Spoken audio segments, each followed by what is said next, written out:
This week on Boots and Backstraps, we've got Mitch Gordon with Mitch Gordon and the Unleaded Band, talking all things from being a road musician to climbing around the mountains looking for bull elk. Brought to you by Homes by Shane and produced by Danny Geo Productions. Ladies and gentlemen, this is the Boots and Backstraps podcast.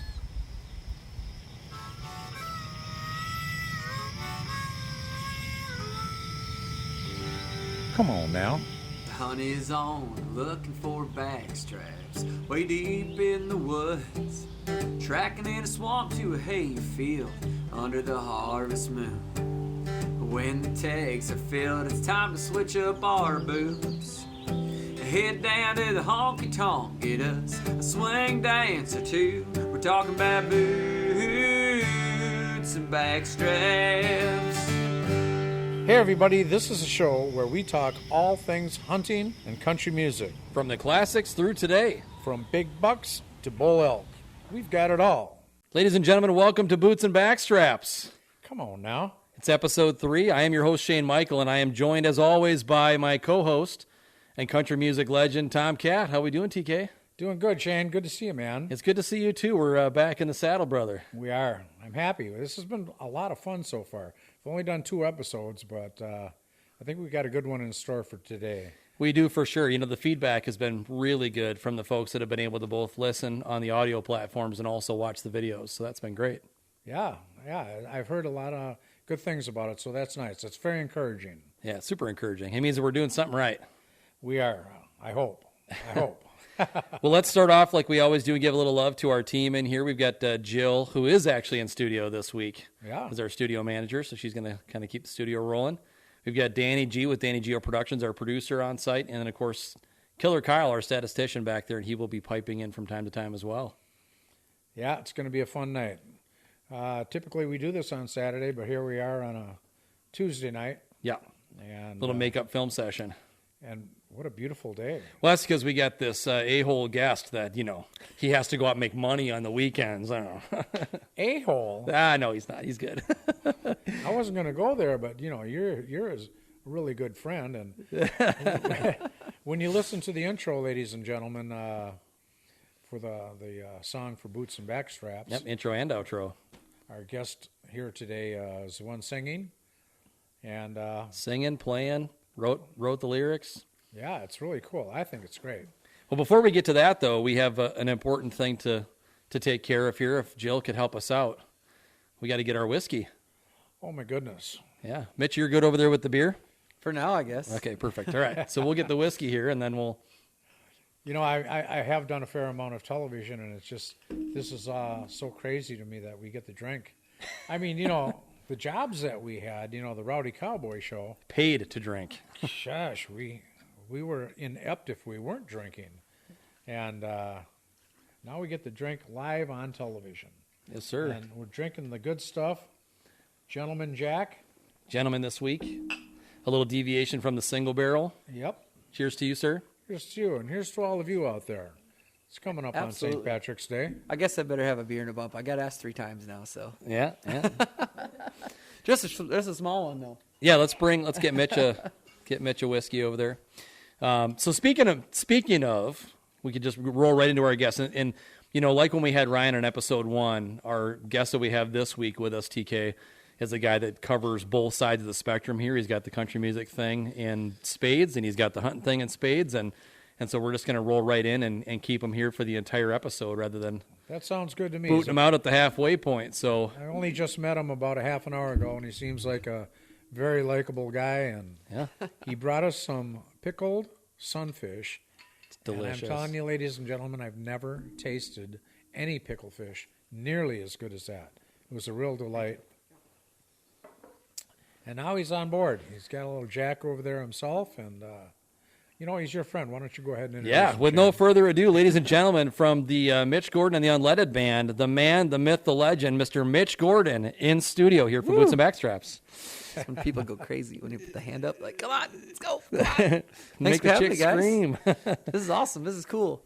It's great to have you here, Mitch. I didn't expect anything like this when I walked in. I mean, I saw the episode with Ryan, and I saw the background stuff and the pictures and such like that, and I thought it was definitely cool. But this is like, this is like stage lighting and stuff, but fancy. When they say like, all set here and hold it, for like your kindergarten, like, picture shoots.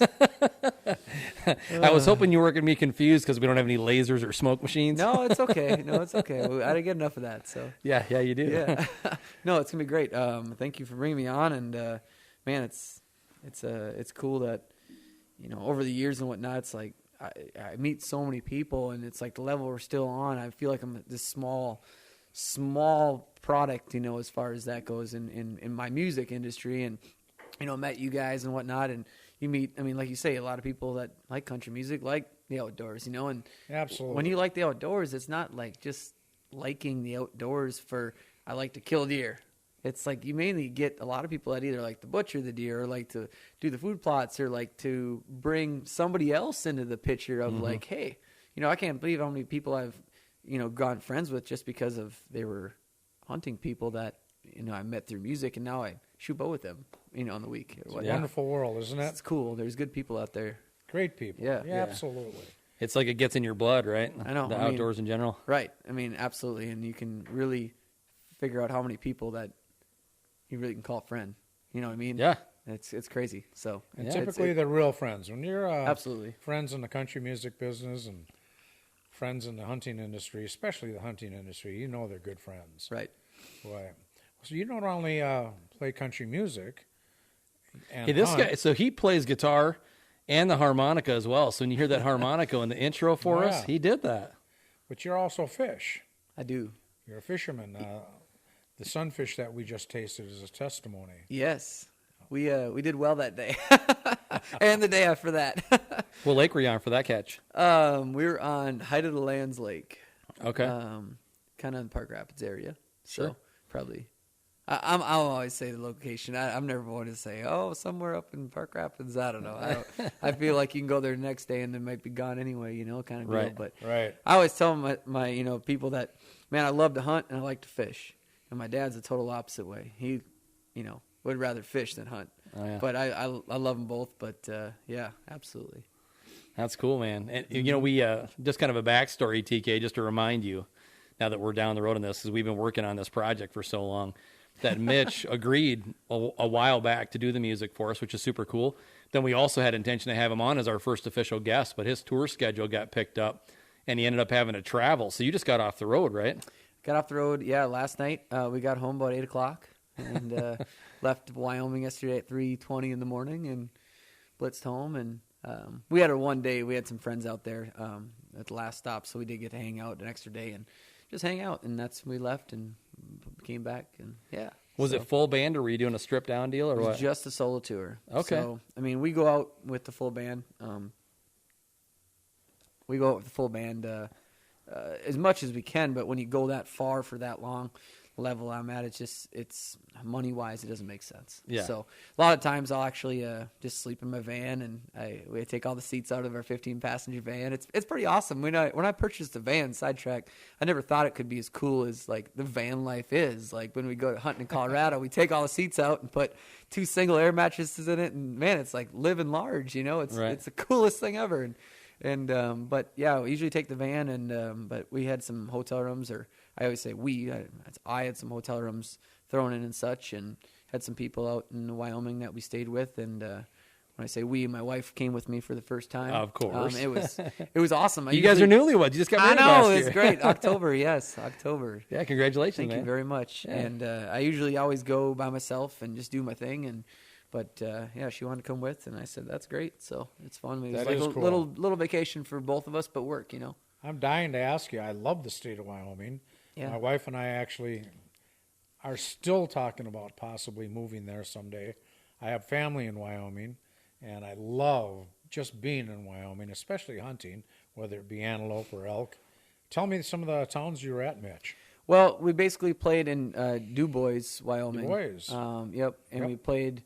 I played in town the first night, and then Saturday night I went up in Union Pass and played at the Lion Shack Lodge. So DuBois is a unique little town, about halfway between Jackson Hole and Lander. That's where my nephew lives. He's got a Rand McNally in his head. That's You're awesome. going to figure this out. I love it.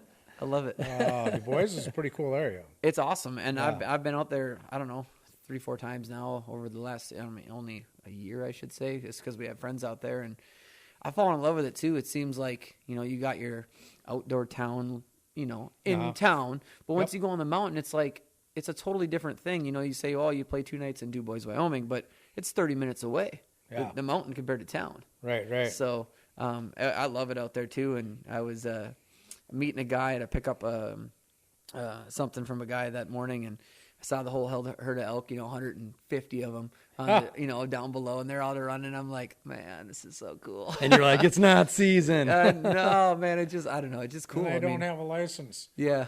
Waiting for that in the mail this year, but we'll see. Yeah, right.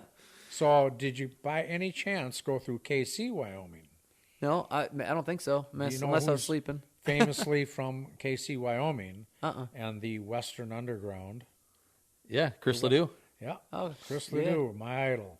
Love Chris Ledoux. The cowboy of cowboys, as Garth Brooks would say. Yeah. That's right. I was listening to Chris Ledoux today. Yeah, there you go.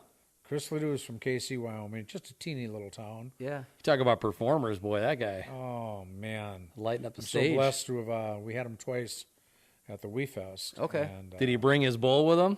Not the first time, it's kind of a neat story. The first time. Yeah, let's hear it. First time he was sick. He, as you may or may not know, had a liver issue, and he was actually. I think a lot of us have a liver issue. He was a little bit jaundice. He was looking for a liver transplant. Yeah. At the time, and I could be wrong about this, but I heard from more than one people that he was waiting for the liver or the organ that Walter Payton got. Oh, okay. Or vice versa. Maybe he got the organ that Walter Payton, because Walter Payton died, but and so did Chris Ledoux. Yeah. But at any rate, he felt, and it was a great show, but he didn't do the bull, and he didn't do some of the stuff that he always does. So he said to us, I'd like to come back next year, and after I'm done with my transplant, and really do my big show. And so we said, yeah. And so we had him back, and he come out on the bull and did the whole deal, and it was so cool. What a great guy. The world misses him, that's for sure. Yeah, well, the country music community. I think, people ask me, what's your all-time favorite song? Well, a lot of George Strait songs, and certainly, a lot of great country artists. But I think my all-time favorite song is Chris Ledoux, Tougher Than the Rest. Oh, yeah. It's a good one. Oh, man. Love that song. It's a good one. Song that Bruce Springsteen wrote for him. It's crazy how it trickles down. Yeah. Or trickles over or left or right or, If you look at some down. of that stuff, right, Yeah. to see who's getting writing credit on those, It's crazy. it is. People you never expect. Yeah. So tell us more about Wyoming. Well, Yeah, how'd the shows go? Well, this trip, man, it was incredible. I mean, just a singer from Wyoming. I'm gonna go back in the thought I had. We were out there on New Year's playing a show with the full band, and our trailer brakes were giving me heck because I just redid the whole trailer because they needed it, Yeah. And drove through the snowstorm with our one-wheel drive van. It was great. Made it the whole way. Nobody else really wanted to drive, and I didn't really trust anybody else driving, so I made it. But anyway, we stopped at this gas station somewhere in Wyoming, right across the border kind of deal on the eastern side, and I was checking the brakes, and sure as heck, I pulled the wiring, and a couple were loose, so I'm fixing it, and all of a sudden this guy walks over, and it's me and my wife holding the thing. It's colder than HE double hockey stick outside, and he goes, hey, do you need any help? And I'm going to look at him. I said, Chancey Williams? He goes, yeah, man. I said, oh, I know who you are, country music guy out here. He goes, yeah. I said, I'm Mitch. Oh, man, saw a band trailer. I thought I'd walk over and see if anybody needed help. I'm like, what's the chances of, me remote. Me knowing these guys out here that, that are obviously bigger than a dealer than we are, but it's like, it's so cool. Like, hey, just help me out. That is cool. It's great. It was an awesome thing. So anyway, Shout out to him for helping you with the hoopty, yeah, right? I don't even know him, man. I sent him an Instagram message and he replied, so that's pretty cool. But Those folks out in Wyoming, they live by the cowboy rule. yeah, And do you know that by heart? I don't have the code memorized, but remember we used to have the poster we'd hang it up at the shows. Yep, the cowboy code. I think I said the cowboy rule, but the cowboy code, they truly live that. The people in Montana, unless they're in plants, Yeah. Migrants. Transplants. People in Wyoming, you just absolutely have to love them. Wonderful, down-to-earth, salt of the world. Yeah. Salt of the earth people.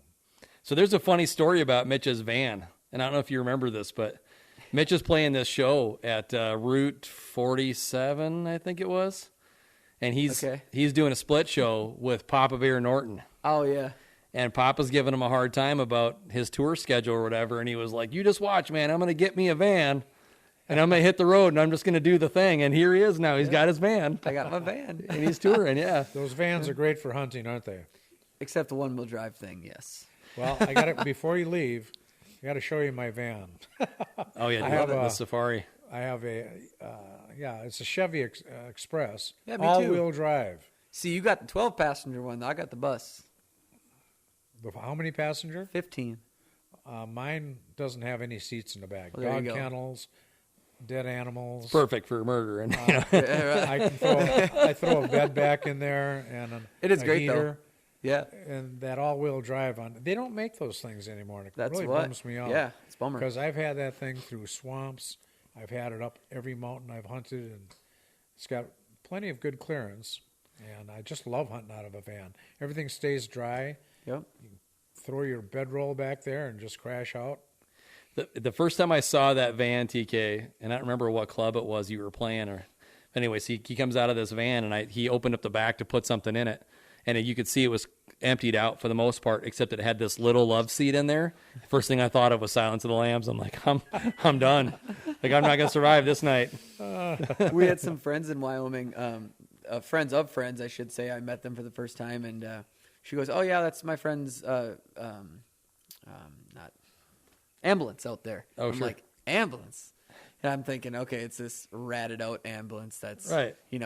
Resurrected. junk and, yeah, resurrected. No, it was like a 2009 diesel, and he put like real aggressive tires on it, stripped all the lettering on it, and stripped out the inside and put 2 beds in there. And I'm like, man.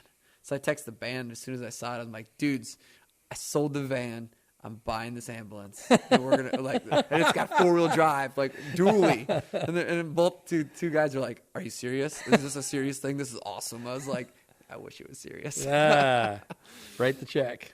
Yeah, Take no, a check. yeah, but no, the shows were great, man. And we stopped in Del Rapids, South Dakota, Custer, South Dakota, and then the 2 nights in Wyoming. And every show is so different, no matter where you're playing. And I mean, if you know me, I try to analyze the situation probably way too much. I've always said that throughout my career, but you got a different crowd every night, no matter a different setting or how the stage is set up, or if you're in the corner, or if you're sitting on the bar, whatever the situation is.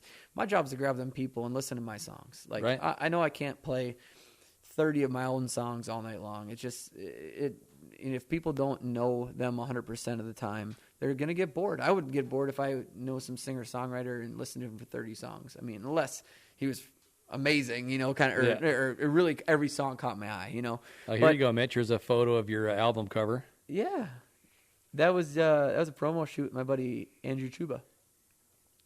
Yeah, Andrew Chuba's a huge hunter too, but we won't get him wrapped into this. So. Yeah, so anyway, This is your episode, man. yeah, whatever. But anyway, yeah. So every show it was totally different, and it was great crowd and participation, and I can say the tips are really good. That for some reason people must have liked me last weekend, but tip jars have been really good since we've got to play music again. So that's pretty cool. But That is awesome. I don't know. That's just my job. I love to entertain people and get to people to believe in my music, because you write these songs and you spend all this time writing these songs. I mean, just writing the intro. Look at how many times we went back and forth and back and forth and back and forth until we finally agreed, or you agreed on the lyrics and the melody. Yeah. So I thought it was great. well. We had to tweak the lyrics a little bit, but you're being hard on yourself, man. The music was awesome right out of the box. Well, thank you. I appreciate it. But yeah, it's just I had a great time, and the travel was good. And first time traveling without a trailer in a long time, and that was really nice too. But I don't want to get used to that. So what was? we know South Dakota has been basically open the whole time with Yeah. no mask, all that stuff. Yeah. What's the deal with Wyoming? about the same thing. I mean, you're gonna go into any big city as far as I've been traveling, as far as that goes, and I mean, you go to Sioux Falls, you go to Rapid City, you still see the signs and everything like that. I mean, I don't know. I don't know. Nobody pays any Wyoming. attention to him. Yeah, nobody pays attention. I mean, I would say it doesn't live where I was at in Wyoming for sure. I personally haven't worn a mask since, hardly at all, to be honest with you. It's my belief, and it's done way too much for my career, which hurts pretty hard. I went through a lot of not to talk about that, but it's just a mental game as much as your salary. It is. On what you do is for somebody to say that you can physically not do what you've been doing your whole career for the last 12 years and knock you down. That hurts pretty bad, but that's another conversation I don't know if we should touch on. So, yeah, I don't know. It's pretty lax out there, obviously. and Absolutely. so- Wyoming and South Dakota both have governors that Yeah, let's we just promise clap a little not to bit get on into that. politics, but No, we can What's talk the about funny it. story about South Dakota specifically? yep. This last Spring. August. Okay. Last August, you and I went out there to chase antelope in Oh, yeah. northwest South Dakota. Yep. And we stopped off to hit the Subway or whatever and get a sandwich for a minute. And I just, I'm coming from Minnesota and I'm, all right, I could grab my stupid face diaper. So I'm getting out of the truck and I got the mask and he looks at me and he goes, "You put that thing back on the truck." I'm like, Yeah, it's true. I don't know. I don't know what to think. I mean, I can tell you exactly what I think, but I don't know if it's worth even saying about it. But that was my biggest thing. It just hurt that it took my career. Certainly did. And that was hard for me. And I realized I found work really fast. So if I was to stop both my jobs or got fired from whatever I was doing, I could find work. So Yeah. it's not work I really wanted to do, but I made it work. So Yeah, anybody in the entertainment business, boy, they sure are struggling through all of this. right. well, let's jump into the Wayback Machine, man, because I'm curious if you could just get into like the Mitch Gordon origin story. Oh, How did man. you get into music and, who were some of your early influences? Yeah. Like, this is what people are going to be curious about. Yeah. Man, my dad and my brother, we're a musical family, I should say. A couple more than normal. Like my dad still plays today, and my brother, one of my brother, Ben, he was really big into it too. My other brother plays drums, and my other sister, I just talked to her on the phone a little bit ago, and she was teaching a piano lesson tonight. Yeah, music in the blood, man. Yeah, it's been kind of crazy. And actually, my wife asked me the other day. She goes, "Your mom told me she played bass." I was like, "Yeah, she did." And she's like, "No way, no way!" Like my mom is like the sweetest. Like, will make the best zucchini bread and cookies, and be the sweetest person, kind of deal. But she never expected her playing bass guitar. So, but yeah, my dad still plays today. He plays like senior dances and like anniversary parties. So he's gigging. Yeah, he's got a one-man band, Concertina. Good. Whoa. Yeah, wow. he loves it. A lot of people think of like polkas and waltzes and stuff when it comes to that, but he plays a lot of old-time country music. He's always writing music. Because he's retired and he has time. But, yeah, he's my brother Ben was probably the main influence. He always was in bands, and I thought it was just the coolest thing. How much older is he? Well, I was the little bit of the surprise in the family. My next brother's 10 years older than me, and then Okay. I think my brother Ben I think he's 2 or 3 years older than him, so probably 14 years older. Okay. Yeah, he would always be playing, and when I got older, I'd always want to go, and that was my biggest thing. Like, I used like the Eli Young band, "Keep on Dreaming If It Even Breaks Your Heart," because like you'd go up to the bar, the show or whatever, and they wouldn't let you in because you couldn't get in because you weren't old enough, so you'd stand outside or you'd stand outside the gate and listen from a ways away. And Yeah. eventually, my brother would, my mom and dad would call my brother and bug my brother, and then my brother would sneak me in the back door, and I'd have to sit somewhere by the stage, kind of thing. And then I got promoted to light guy. Yes. And then, by the sound guy, and my buddy Josh ran sound for them guys the most of the time, and I got taught what white pants were, and the visions from the soundboard. That was a lot of experience for a 14-year-old kid, but it was pretty awesome. Yeah, I mean, that was like kind of the biggest thing. My brother, when I was staying at his house one weekend when my parents were gone, he's like, "Hey, you want to learn how to play guitar?" And I said, "Well, yeah." He's like, "You should watch this video." And then he bought me a book, and I kind of started teaching myself how to play guitar. And my dad claims that I was a really terrible singer for a lot of years. Like, he called me tone deaf. Like, not to my face, but he told that story at my CD release party one night. He's like, I got to tell this. Me and Mom were sitting in there, and we got to tell him he can't sing anymore. It's so bad, you know. But I don't know. Must have got better, I guess. So Yeah, you're doing good now, man. yeah, it's cool. It's you know, my folks helped me, you know, obviously kind of put my feet on the ground right away. I mean, I think they got me 1 or 2 gigs, and then like they just backed away and let me do my thing. And you know, I think Gave you like your space for creative freedom and all yeah. that. I mean, we had a band when we were 16 years old. I mean, kind of to fast forward, I guess, a little bit. I mean, back in the early days, I would sit on my dad's suit or his concertina case and sing "Little Bitty" and "Hey Good Looking." I was 5 or 6. And I just kept doing that at all my dad's gigs, you know, and it was awesome. All the old ladies would give me kisses after. It was awesome. But Yes, look at this. yeah. But yeah, I mean, so Like little Elvis. that was the thing. I just like, I always thought it was cool. My dad's played in bands, you know, and I would even help, you know, when I was younger, I'd help them. They had a 1986 Custom Deluxe pickup truck that my dad held beer in because he owned a liquor store at the time. And he had a custom cab that he built for it. And they would load their gear in there Friday night, and they'd bring it up to the Legion or the VFW or wherever they're playing, and then they would leave it there overnight. They would never pack up that night. Oh yeah. And then I got to jump in the truck the next day, and we'd go wherever they're playing, and we'd pack it all up. And why was that? Well, Like, we don't know. yeah, I mean, to be honest with you, I don't think that was the main situation. I just think that's what they kind of did that back then.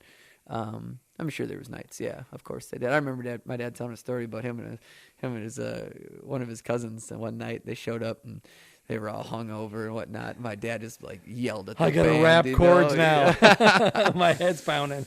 Oh no! So yeah, that was kind of the thing. And I had a band when I was 16, and we were having fun. I mean, we were 16-year-old kids making $200, $300 a night.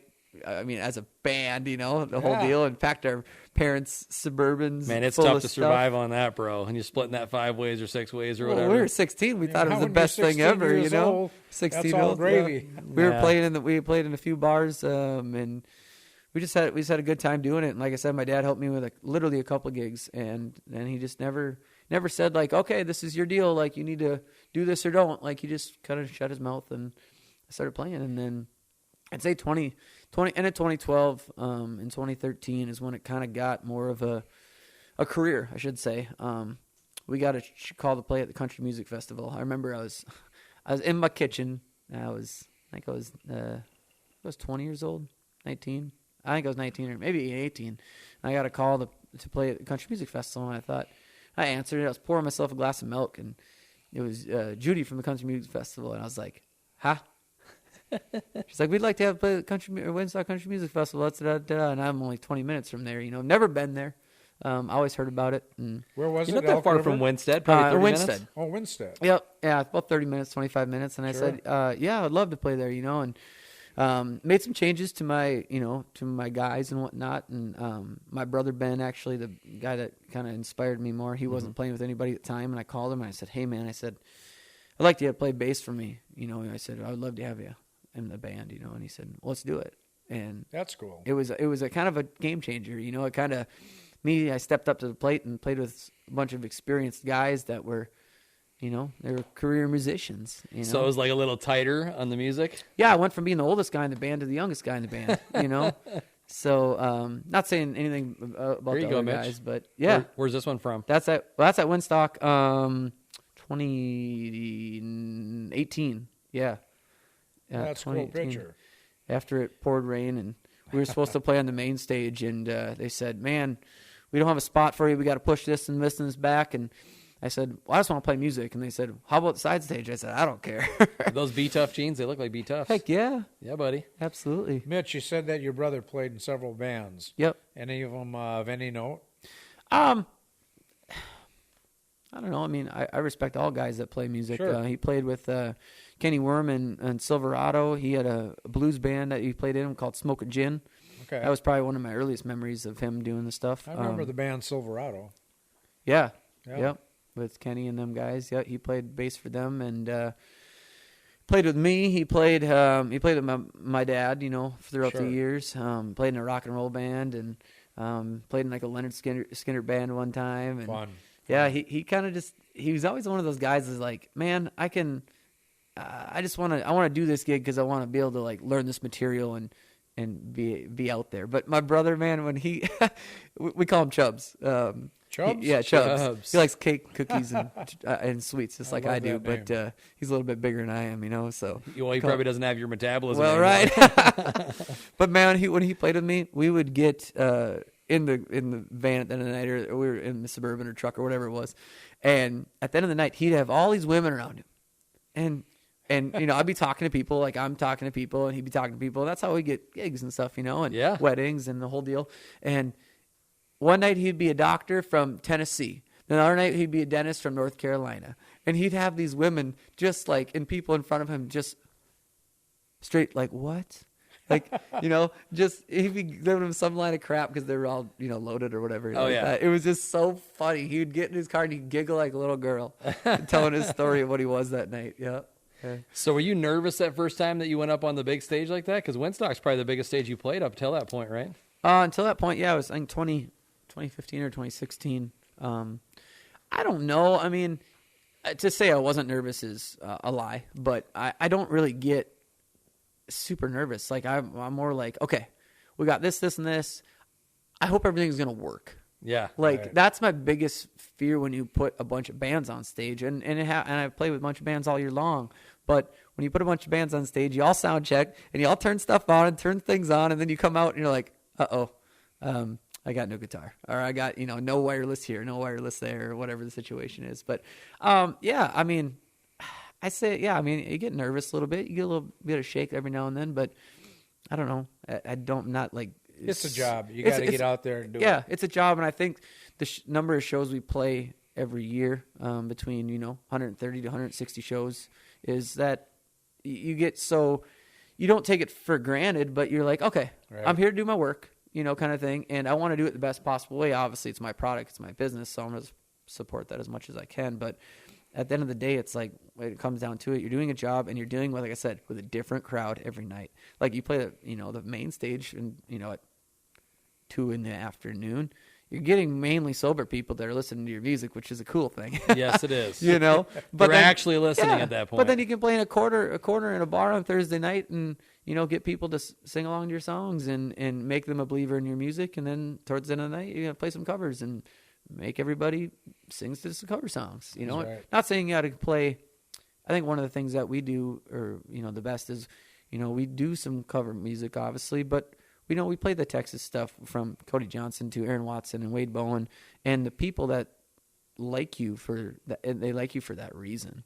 Not saying you can't break out Fishing in the Dark at a 1 a.m. show, but you can't play it like, we got to play Fishing in the Dark. But you don't want to burn that one too early, because that one's going to win every time. No, you can't burn too early. Yeah. So, I don't know. That's kind of the deal, I guess. So, kind of story. That's awesome, man.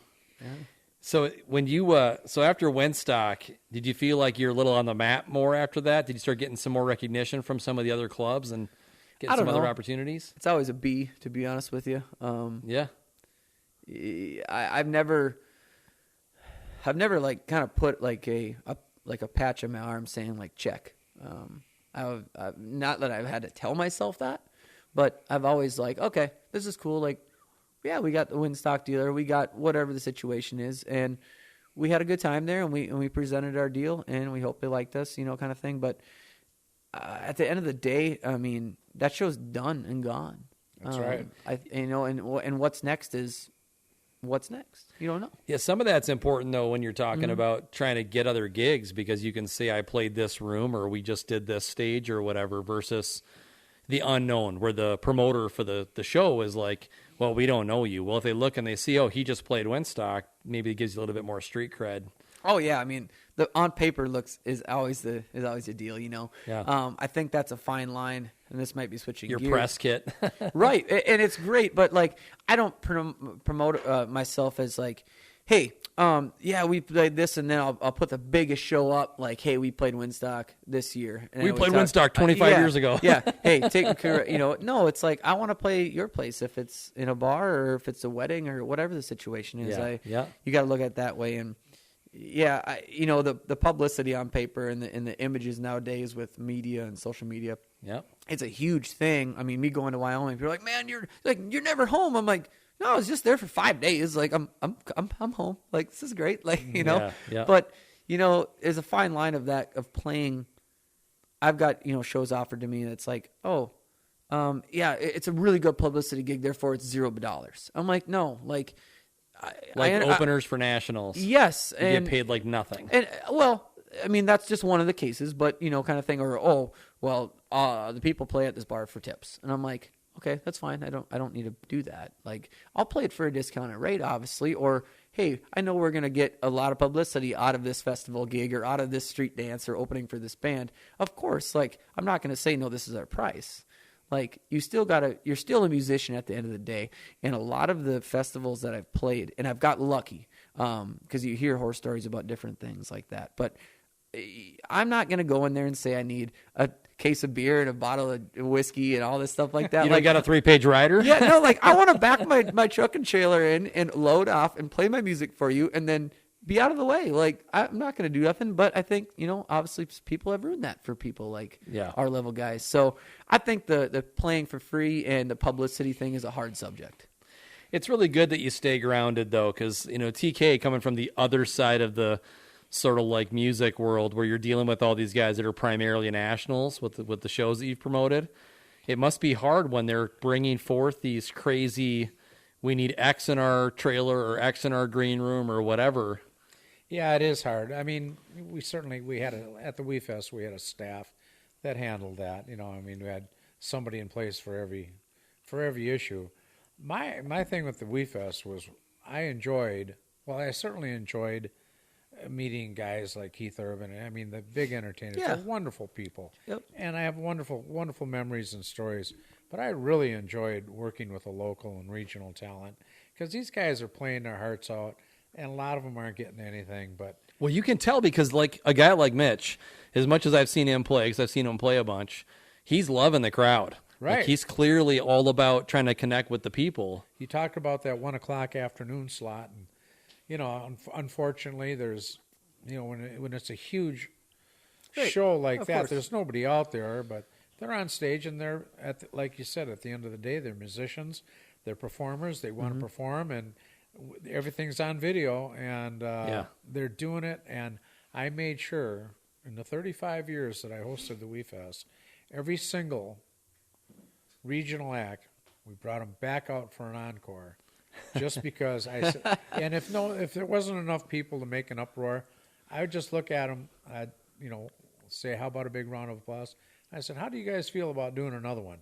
And naturally, I'd always square it with them prior. Yeah. Kind of set it up, and they said, "Yeah, absolutely." And they got okay. We just did whatever we could. My wife was a stage producer for 20 years, and we just made sure that they got the royal treatment. Because they weren't getting paid much at all, and Right. It was fun. I have some of my best memories over 35 years of working with guys like you that just big smiles, and then some guys like you. All of a sudden, I had one buddy who was a steel guitar player for. I knew this was going to happen. Smoke Rings in the Dark. Oh, you're talking about Gary Allen. You're talking about CJ. Yeah, CJ. Yeah. And, he's just playing around town. Now he's playing with, we never did say his name, did we? Gary Allen. Gary Allen. Yeah, I was like, Forgive me. Gary Allen, right? Yeah. If you watch our podcasts on a regular basis, you'll find that this happens a lot. So memory. to interrupt you, when we were Go ahead. at Winstock, I think it was 2015, we played on the side stage, and we were hanging out on the side of the big stage, just hanging out, and Gary Allen was going on stage that night, and the whole band walked on, and my buddy Bronson knows CJ. They're both steel players, and this guy walked by me, and he kind of like stopped, and he's like, "Mitch, right?" And I was like, "Who the hell are you?" He's like, "Oh, I'm CJ." I was like, "Oh, I heard about you." He's like, "Oh yeah." He's like, "I watched your show. That was awesome. You want to watch the show from up here?" I was like, "Sure, man." I mean, it was like He'd pull a chair up right alongside of him, let you sit down. yeah. I mean, he was man. That band though was by far one of the coolest bands I've seen. Man. Like the whole side stage, backstage thing. Yeah. I mean, it sounds terrible as far as like sound wise. Usually, Oh, you know what I yeah. mean. But man, that band was so fun to watch. I think That it was guitar player. 8 guys just gel and be so tight. CJ is the one that drinks a lot of Jack, right? I think they all drink a lot of Jack. Yeah, because I think I remember seeing those guys at. He plays the steel with the Jack bottle. He takes the steel up and bends it up. Yes, Yep. yeah. Oh man, I remember watching those guys play. You'll get a kick out of this. They played Mystic Lake, I think. Yeah. And I went with Brittany. Well, she's Brittany Ingham. But anyway, so we went. And at the end of the show, he walked out there after playing the steel with the bottle. Yeah. And he like slammed a shot off of it, or what was probably 4 shots. Apple juice. Throws the bottle up in the air, like it goes probably 20 feet in the air, catches it again, hits it again, and puts it on the stage, walks off. I was like, that is awesome. So If sorry to ever interrupt watch- you, but if you yeah. ever watch CJ, he's constantly flipping his. He's practicing for that, for the bottle routine. His steel. What is it called? But like pedal steel or lap steel guitar? Yeah.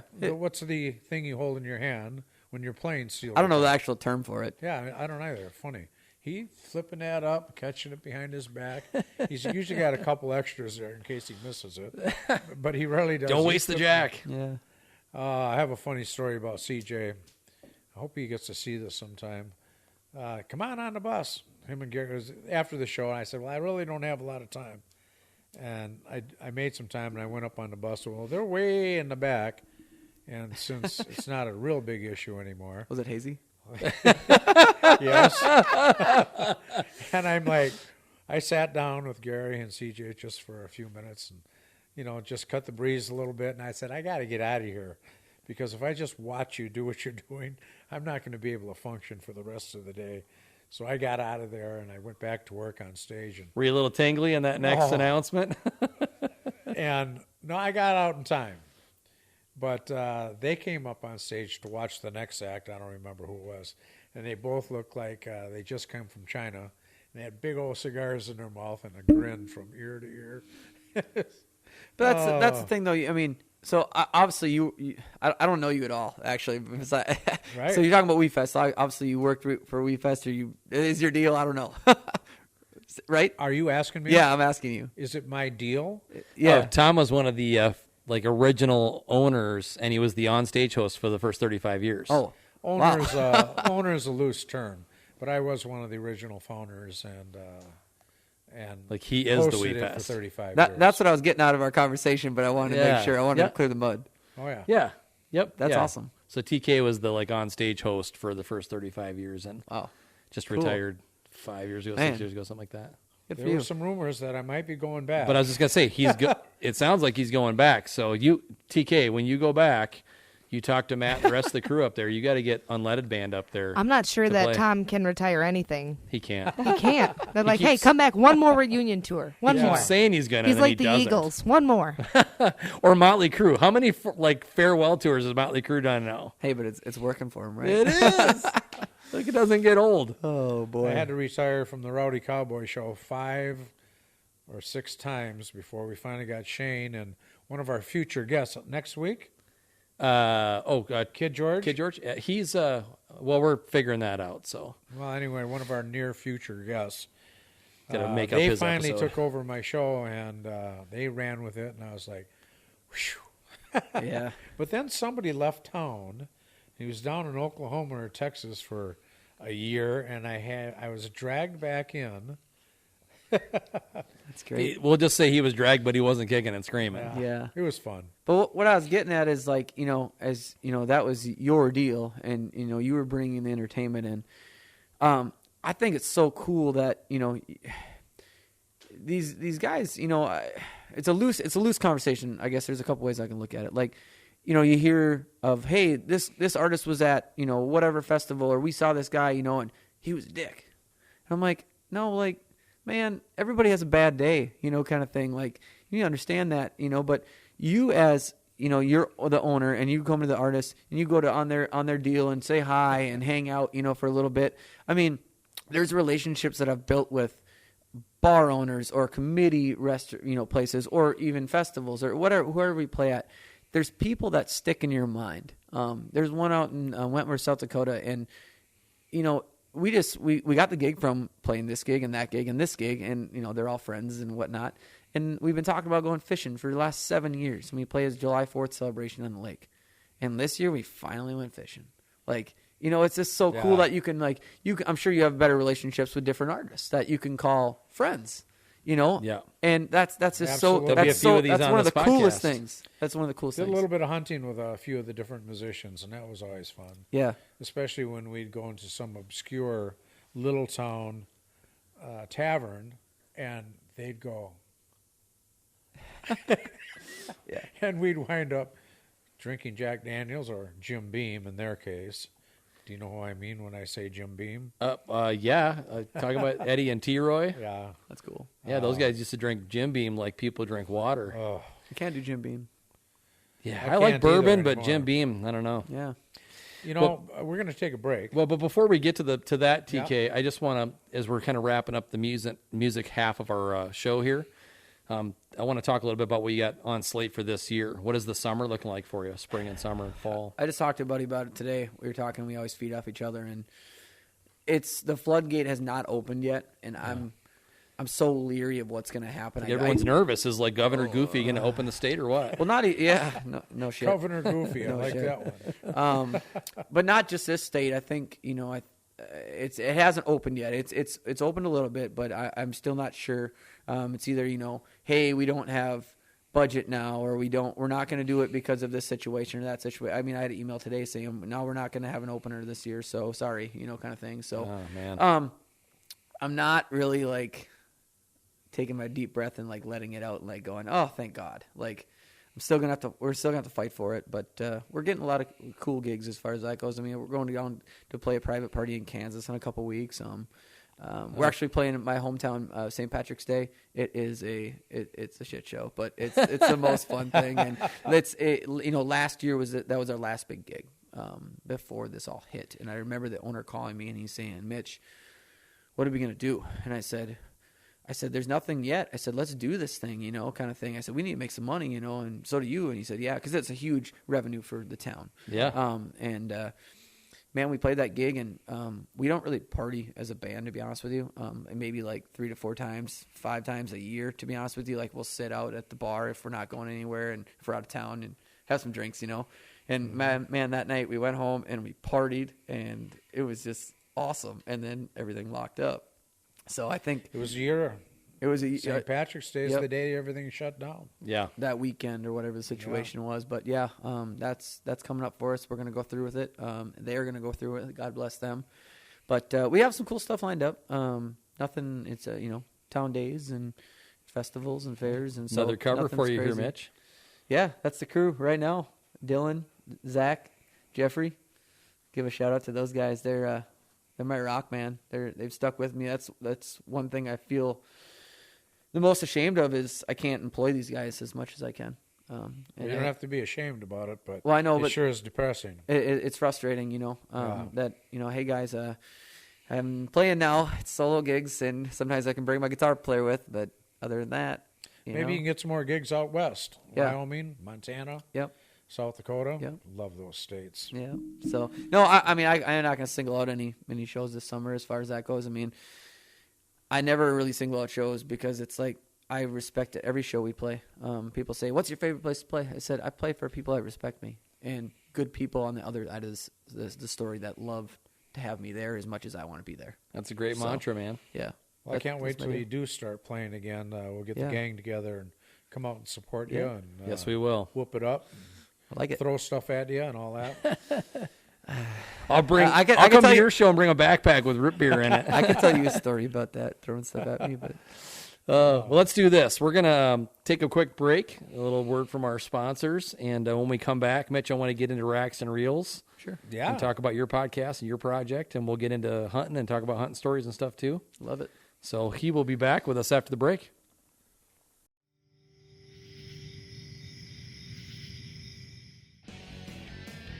Boots and Backstraps is proudly brought to you by Homes by Shane.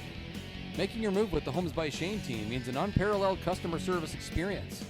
That level of service is the foundation of this RE/MAX Results referral-based business. Our driven team of experts communicate with their clients every step of the way, ensuring a memorable experience from the first conversation through your closing day. Go to homesbyshane.com for more information let's get you home. If you would like to sponsor the Boots and Backstraps podcast, or you have an interest in joining our team, send us an email to bootsandbackstrapspodcast@gmail.com. Folks, welcome back to Boots and Backstraps.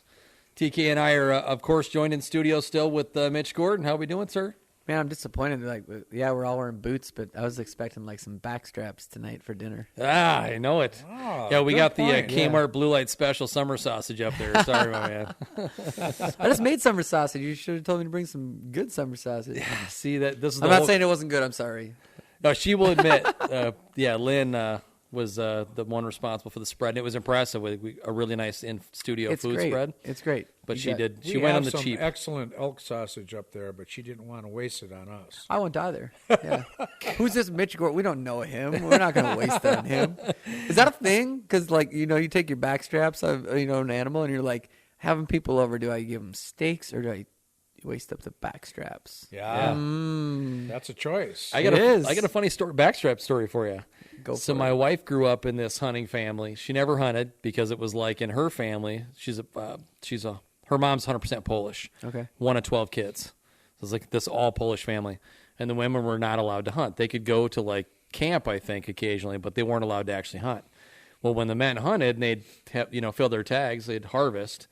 Only the men got to eat backstraps. So the whole time she's growing up, she never got to eat any backstrap or tenderloin. It was always just whatever roast No kidding. It was a rule. Like the men hunted and they got to eat the backstrap, and the women got basically what was left. So when she marries me out, she told me this story. And so the first animal that I knocked down after we got together, I was like, "You're eating backstrap before anyone else."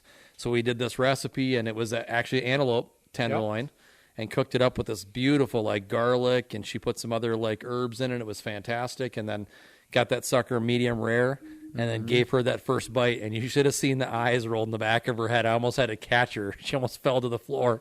That's a shame that would ever happen. That I gave her the backstrap? No, that the family wouldn't allow the women. I'll get you in trouble with my wife, TK. Totally is. Back in those days, they used to cook the death out of. That's where the gamey came from. Oh, man, it's so frustrating. I can remember, and I was born in the 50s, I can remember in the 60s, my friend, Dad coming home with a deer, and they'd cook it, and they'd cook it and cook it until it was like silver gray. Right. And hard as a rock. You got to go to jail for that kind of thing. Mitch, we had a restaurant in Lionel Lakes called Red Oak, Okay. and every week we featured a different wild game. It was pretty unique, and it was really cool. And we educated hundreds and hundreds of people. No, you don't want this more than medium rare. Mm-hmm. Because if it goes past medium, then we're not responsible for what you're going to eat. Well, some animals you got to cook more, like bear, right, because of the trig? Oh, no. Really? We never have. Oh. It's how you take care of it, too. Absolutely. Yep.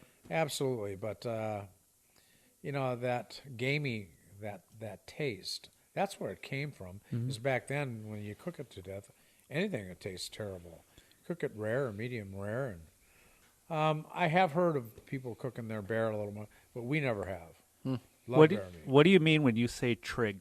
Oh, Yeah, trichinosis is typically a bacteria that you can get from some animals. Like I've heard it's prevalent in bear, prevalent in It moose. is. And the DNR will put out bait stations of pork, and they will put, I believe, a dye in it. Now, there's a lot of people listening to this podcast that might be smarter than me, for sure. And we don't want to claim that we're experts on any topic because someone will say, well, that's not true. We know But, just enough to be dangerous, TK. Yeah, and we have a fair history, and I know that the DNR puts out baits, and it's for that purpose to determine whether or not there's the dye that they put in the pork will go to the tooth that you have to extract from a bear and give to the DNR. And I'm hoping and praying what I'm saying is accurate. It's something like that, but you're right. Trichinosis is prevalent in bear, but quite frankly, I don't know if it's harmful to men or not, or men and women. Well, I think. Sorry, go ahead. I was going to say keep with that, and I got a question to follow up that. Yeah, go ahead, Mitch. I mean, the wild game is like I say. I mean, the reason you don't like wild game is because yes, you have overcooked it. It's chewy. Yeah.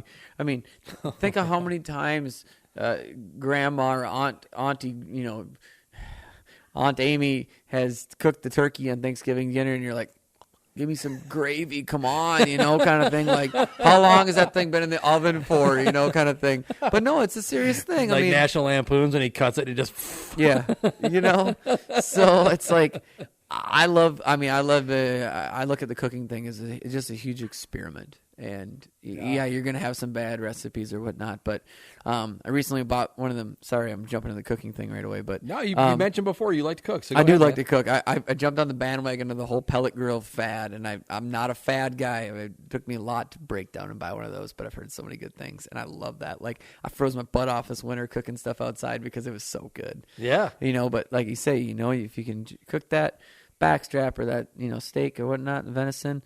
I just made summer sausage on it, and man, you just watch the temperature gauge. It's awesome, and you get that right sear on there. Oh, it's so good. Yeah. Oh, no doubt. You're making me hungry. Oh man, I that's a know. good thing. I just want to revert back to what we were talking about. Yeah. The old school thinking was you had to cook it to death to kill the wild germs or whatever Yep. was in Yep. wild game. Yep. And now that we have evolved and we know that the wild game is the best meat and the best protein we can eat, not chemically fed or... We're making an effort right now, and TK, we've talked about this, but just Mitch, for you, as a family, where we're going to like all game and organic. Yeah. So like in the freezer right now, we have some elk, antelope, venison, and the hope is to like start supplementing some bear and some moose and like other stuff like that, so that we're only eating, beef, organic beef that we get, and then like some turkey that we can get that's locally sourced. Well, it's funny because Or chicken. my wife and I, that's all we usually do eat. We usually Game. get wild game. I mean, mainly venison, that and fish and whatnot. But I mean, mainly venison all year round. Unless Mitch just passes on too many bucks and doesn't shoot one like last year or misses. But anyway, besides that fact, The story. yeah, but no, I mean, we usually feed ourselves off venison. It's funny because when I first met my wife, I'd have a freezer full of venison and whatnot, and not from 3 years ago. Like once last year's gone, it's about time, and it cycles itself. We eat that much, about 3 meals a day, three different meals of venison or wild game every week. And she went to the store and bought some ground beef for sausage or something like that for tacos one day, and because we were out of breakfast sausage that we use for spaghetti and such, and Yeah. she made it, and she's like, there is so much water and moisture and everything in this pan right now. And I'm like, yeah. She eats it. She's like, this tastes like crap. And I'm like, well, first of all, you got to buy the a little bit more expensive, ground beef kind of deal. But And it is expensive. oh my God, I taught her you got to go to a butcher shop and get that stuff, not the grocery store. Like there's a difference. Grocery store, it's like $7 a pound. Oh, I know. But anyway, I mean, it's funny because I mean, I'm thankful that she loves the wild game as much as I do, because it goes really easy, and you bring somebody over to your house that doesn't like wild game or doesn't really dig it, and you cook them and they're like, man, this is good. It's like, well, yeah, it's just an experiment, Yeah. So, but yeah, sorry to interrupt. No, you're right. We made a commitment for us and for the family too. So like our kids are really big into the game. They love the venison. They love elk. They love antelope. Whatever I put in front of them, if it's a protein, they're eating it. So Yeah, that's good. get them started early and get those taste buds going, because like you say, that's the way to go, is that wild game. It's healthier for you. Every family I know that It's not loaded with Monsanto and whatever else there's. focuses on wild game, once they eat beef, they go, ugh. Yeah. They just...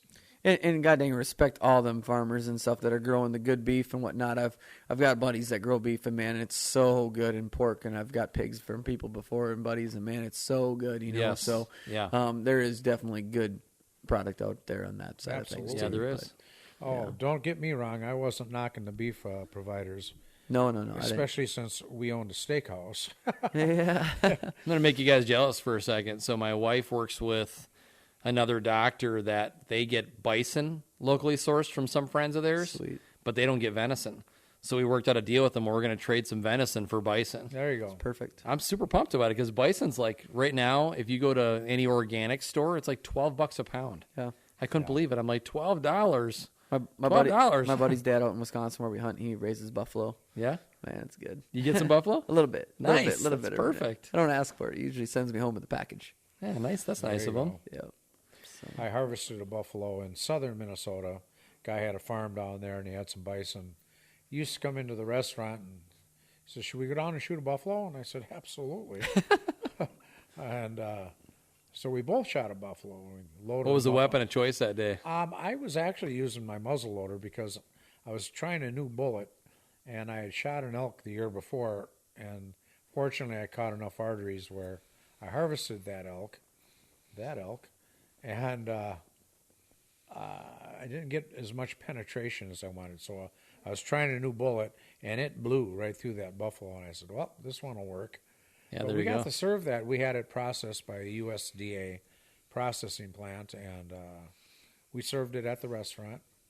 Well, you have to do the USDA to serve at the restaurant, right? Right, Yeah. right. Okay. I was going to ask how that worked, but yeah, now I get it. There's and I don't know if there, and Killer Kyle can maybe check on this. There used to be a wild game store or provider in Hudson, Wisconsin called Venison Unlimited. I think that was it. My wife would know.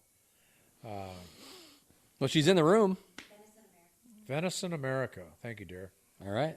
Venison America. There you go. And Kyle, I don't know if that store is still in existence or not, but Can you jump on the Google machine and check that out, Kyle? Oh, We check it don't- out. we don't know. We used to serve everything from rabbit to buffalo. I mean, everything in between. Whether sometimes with various birds and but venison, red deer. My goodness. And my dad called me the other day, and I get the daily dad phone call, which is awesome. But sometimes it's it's more task what it's worth, I should say. But I'm thankful for that. You He get to called. spending yarn and you can't get them off the line. Yeah, sometimes. Yeah, sometimes. But anyway, he called me the other day. He goes, "Yeah, that butchery uptown there, they changed owners." I said, "Yeah, what about it?" "They got sunfish." My dad loves sunfish, loves sunfish. And he'll catch a sunfish and package them up, and if he has too many, he'll bring them to the bus route in the morning and give them away, kind of thing. Oh, that's nice And he of goes, him. "You know what they're getting a pound for that?" I said, "No, Dad. What are they getting?" He goes, $17.99 a pound. I can make a lot of money. He says. Instead of a lemonade stand, your dad's out there selling pumpkin seeds. sunfish. He's giving them away. Yep. But anyway. I don't know if anyone. I don't know anyone that doesn't like sunfish. Yeah. Yeah, well, that pickled sunfish you brought in tonight's delicious. Good. Thank you. I am Sorry. showing it as closed. Okay, it is closed. Dang. Is it like closed because of COVID or It just says permanently closed. permanently closed? That's a tough business to be in. Yeah. So you said you did not fill your whitetail tag in Minnesota 2020? Nope, I did not. I think you may have said something to me about this. think You might have. I was 50 in Minnesota. I was like 56 hunts in. I was all the total year. I was 64 hunts in from Wisconsin and Minnesota. Couple big bucks that I was tracking. They got shot. And then I was out one morning and for the hour and 15 minutes before I needed to hit the office that morning, and one showed himself. He was big. I don't know which one he was, but he was big and tall, and gave me an opportunity at 28 yards. And your archery, right? Yep, little window about 5 yards from where he came out, and stopped him and shot and right over the back. People were like, "What did he do? What did he jump in?" I said, "Nope." I said, I missed. I said, Happens to the best last of year I them. shot at 43, and the year before 58, and yeah, crazy. But I don't know what happened. I have no idea.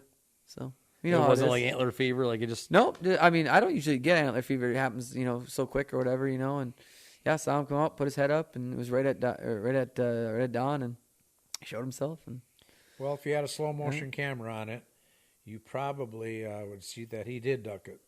yeah, probably, yeah. I mean, I even had the pin set at 25, and he was at 28. So, yeah, who knows? I mean, I shoot religiously, and for something like that happens, it's so frustrating, but it happens to everybody. Yeah. You put all that practice time People in. say, "Why do you shoot bow so much?" And I said, I don't shoot bow just because I want to be a better archer. I enjoy doing it. Yeah. I get up in the mornings in the summer and ride bike and around the the lake that's next to me, and get a workout in and shoot my bow. And I love shooting bow. It's just so fun, So, and you can share it with buddies. And This guy right here has picked up the passion for shooting bow. It's like Cameron Haynes says, run, left, shoot, right? Whatever, man. That guy's an animal. He is an animal. I feel like I'm in pretty good shape, but man, no thanks. Yeah. We just had a graphic up. There it is again. I was just going to say, speaking of... Racks and reels. Well, Mitch is no stranger to podcasts, are you, sir? Well, I don't know about that, but we've got my own show. It's called Racks and Reels. A guy at my buddy Sean at when he worked with the Quebec station out of Bram. I went up there for an interview through a buddy that I hunt with. Referred me to him about my new album, and we went and chatted. And I brought my wife with that night to the radio interview. I said, "Well, we haven't seen each other, and it's one thing we go sometimes, and we live with each other. And sometimes it's like 7, 8, 10 days. It's like, okay, hi, how you doing? Yeah, right. When it's busy and the world's normal. So we went up there, and I was like, hey, we'll go there. She said it'll take like 45 minutes, an hour, and then we'll grab some dinner. All right, sounds great. We go there, and he goes, man, you're a good guy. You want to stick around for a while? I was like, sure. So 4 hours later, we finally got out of there. Well, we never did get dinner, but so it was good. But yeah, he inspired me to do a podcast, and I was like, okay. So that was kind of right when the COVID thing hit, and I was like, man, this will keep my mind off things. So yeah, it's been a fun little adventure. It's just a small thing, and buddies of buddies that come over, and we chat about what we know, about what season's going on, and I learn a lot from it, and I think that's a lot of things is you learn a lot from your next guest, and that guest learns a lot from you guys. So it was just fun for me. Well, Shane and I talk about things that we know, and a lot of things we don't know anything about. Right. Yeah. Right. The emphasis on the latter. I had a buddy on there that hunts coyotes, and God bless them people that hunt coyotes, because I have no urge of getting in the woods and hunting a coyote. I don't know why that is for me, but I don't. But I love the guys that do it, because they're protecting a herd, man. So, yep. But yeah, it is crazy. I mean, you learn all this stuff, and like, I've dove into turkey hunting a lot over the past 5 years, and man, the stuff you learn from guys that really, really do it. Elk hunting. I'm down that rabbit hole, and I'm trying. I mean, that's a whole different world. But last couple of years, I went elk hunting and archery elk hunting, and man, the stuff you learn from people. Yeah, you went out west, right? Yeah, Colorado. Grit and glamour from people. Yep. Went out west, and man, that's a so beast. Where is this? Is this photo? That picture right there is from Colorado. So right there's a big cliff, about I don't know how many feet down. I have no idea. But Do you know what elevation you were hunting at? Yeah, them are treetops. That was about 8,800, 8,900 feet. We're climbing to 92 was the top of that ridge right there. But yeah, those are treetops of the poplars below us. Those photos just don't do it justice. No, man, it's insane, and you've been there and whatnot. It's crazy. So, yeah, that's about it. Where in Colorado were you? You don't have to give your. No, we were south of Steamboat Springs, about 45, 60 miles. Sure. Okay. So I've hunted that. I know a guy out there that used to live here, and he married a family out there that Here's another one. knows people. Yeah, there's a big rub right there, and that right there, boys, is in the bedroom. We found the bedroom, and just elk poop and rubs everywhere. Like elk cologne everywhere you walked. Yeah, it was absolutely insane. But it was so thick, and it was so hard to hunt them that we called. If we want to go as far as into that elk hunting deal, I'm a very rookie, to be honest with you. But I love talking about elk hunting. It's do it yourself, and that's the way. To fast forward, people say, "Well, Mitch, why don't you just buy the rifle tag and go and kill one?" I said, "No, I'm killing one with my bow, and I'm doing it by myself because one, I don't have the money to go pay somebody like a lot of people do, and that's great. And if I had the money, I would probably do it, to get that experience." We can tell you because we did this 2 years ago. We paid a fortune to an outfitter, and he filled his tag. But of the 4 guys, he's the only one that did. Right. Well, so it's not a sure thing. It's trial and error, but yeah. Yeah, we went out there, and we knew from the rancher. He said, he was a rifle hunter, and he didn't, knew exactly. But he go, yeah, they're on Brush Mountain. There's elk up there. All right. So we had to climb this big face of a cliff, and it was kind of by the road.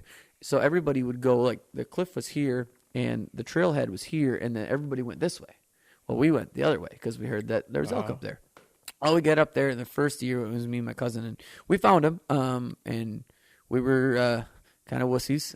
We left early, and we were mentally drained, and that it'll do that to you. Yes, it does. Elk hunting is a very mental game as much as it is physical, and it's weird to go down that rabbit hole. When you go hunt whitetails, you go to somebody's place or somebody's cabin or state land, and they go, okay, go here, go here. You have a And place. usually you're sitting on your rear end. Yeah, and you're doing your thing, but yeah, mentally drained, and not super proud of that, to be honest with you. But next year we went, and I went with a good buddy of mine, and went right back up to that bedroom, man. And the second day first one we had him bugling back at us. The second day we went in, and one fired back at us, and he was on our level. And he wasn't super far, but he was far enough away, probably 150 yards or so. Were you checking wind? Yep, checking wind. Yep. He bugled back at my buddy, and my buddy bugled again a little bit after that. Nothing. So we kind of waited like 10 minutes, and he bugled. And I said, well, I don't know if he's there. I said, I'm going to let him bugle off, and I'm going to chuckle after, And the thing chuckled right back at me. Oh, And yeah. I was like, all right, he's interested. Yeah, let's fire him up. Yep. So we knew we were in like this little opening the size of this garage only. And that was the only openings. Like there was a couple of them. So we waited about 45, 50 minutes, and he went silent. And we're like, well, just wait. So about, 50 minutes went by, and I thought, well, let's try to get another 15, 20 yards. Hopefully we can get on a trail and, make another call at him. Well, we walked about 15, 20 yards, and we jumped him. Oh, so he no. was on his way. Yeah. Yeah, but how long do you wait? You know what I mean? So You don't know. And like you say, it's just like the cooking thing. You're experimenting your situation, and that was the coolest thing. And man, we were on elk every day for 6 days. We saw them, we tracked them. We went from 80 degrees on the one day to a snowstorm where they're like hunters get off the mountain. So we went and got a hotel room. It was great, and got drunk. It was awesome. And ate steak and cheesecake, and it was the best thing ever. But then when the next went out, and man, yeah, it was cold, and we tracked, elk through the snow, and we just never got lucky. And you guys know that, Gosh, if you're into A lot of tag soup. yeah, if you're into elk every day, and whether never leave, That's an awesome experience. never leave, What's that? never leave. You can't leave elk to find elk, right? Yeah.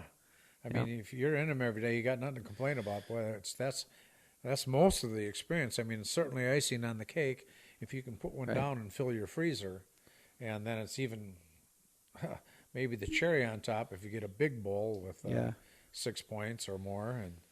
But just to be up in the mountains and hear them and be after them and have Get one to respond to you. Yeah. I mean, that was my buddy's first thing. He's the first time he's like, I just want to talk to one, But on that trip, we were 25 yards away from one, and he was coming right into us, and I couldn't make the shot because it was so thick. He never gave me a shot, kind of thing. But The one he jumped, did you get a chance to see him? Was he decent? I knew he was a bull. I saw it, silhouette, but yeah, we did see a couple big 5x5s. And we had one at 90 yards, and I couldn't get the shot off fast enough, which is a far shot. But, yeah, I think the majority of the people that have never been out elk hunting, they don't get what you just said, TK, of the experience of being there and being in the elk. There's guys that go 4, 5, 6 days without seeing an elk track. Right. Yeah. Right. But it's hard, it's hard to go to a public land piece, and maybe the herd's not even there. Maybe they're 5 miles from there. Right. But yeah, I think this weekend the Elk Whisperer is going to be joining us. He's a friend of ours. You were talking about archery. Yep. And I'm a huge archer. I shoot in 2 archery leagues, and Awesome. I have a passion for that.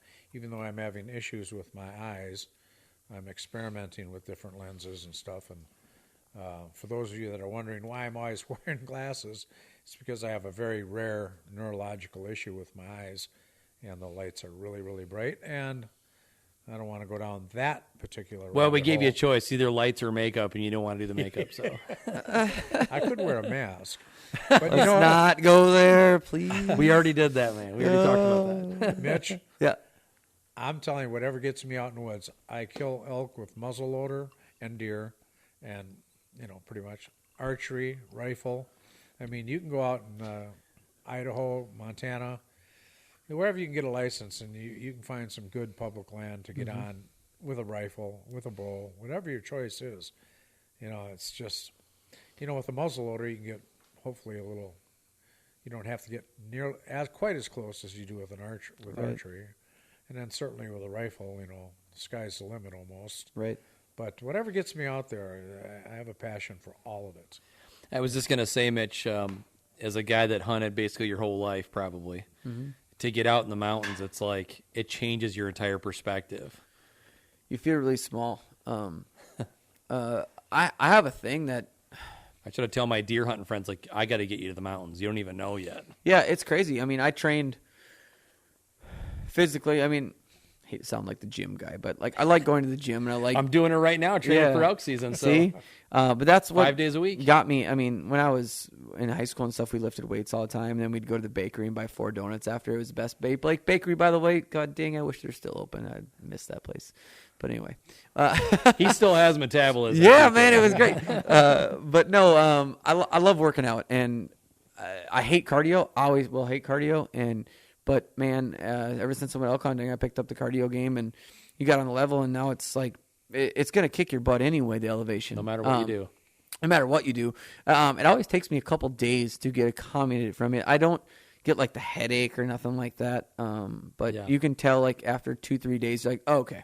I'm accommodated to it, and I'm fine. Yeah. But like I was out snowmobiling in Wyoming. It was a work and play trip on the tour last week, and last day we were able to go ride snowmobile, and it was I got stuck, of course, a couple times, and man, I was dying. Like it was terrible, and I haven't dropped my cardio from when I started working out, years ago from going on elk season. But you just feel so small, and I don't know. It's just a different feeling. Nobody will ever feel it. I mean, my dad wants to go elk hunting really bad, and I told him my dad's almost 70, and I said, Dad, I'm not being mean. I'm not being mean. Gosh dang it.